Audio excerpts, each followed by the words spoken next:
Hey, obviously a big win for you tonight, man. Just talk about how good it felt. It felt really good. We worked really hard on this fight, stayed very disciplined, and put a lot of work in. So it's very rewarding.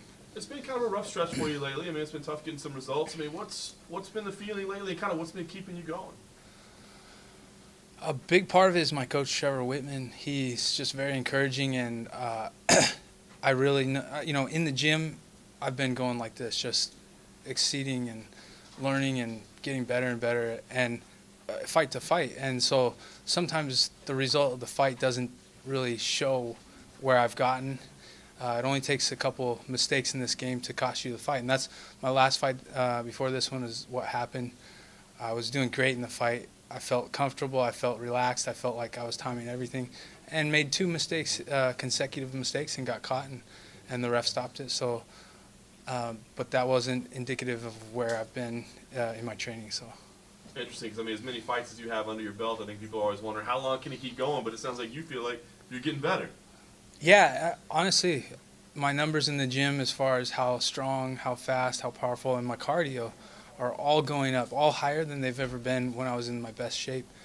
And that, along with my technique, is back to where it needs to be with my coach Trevor. You know, he fixed a lot of my basics, went downhill for a few years, and now they're back up and even better than where they were before. So.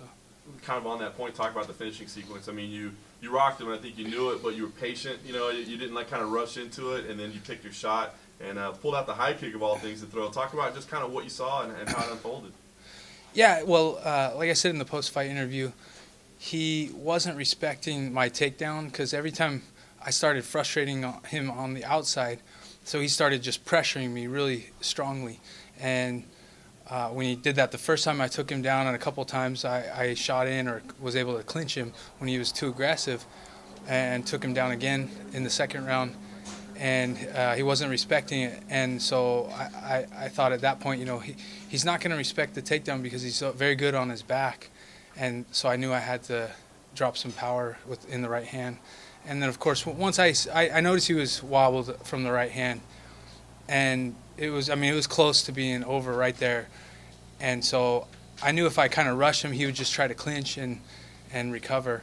And so I kind of faked low with my left kick and just brought it up high because I dropped his hands a little bit.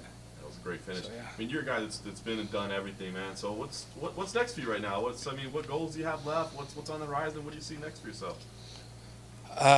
Well, next I got a baby due in November, my 5th, so I'm very excited about that. And just all the stuff that's going on in my life right now, I'm just very excited. And as far as my career, I want to take it as far as I can and as far as God allows me. So.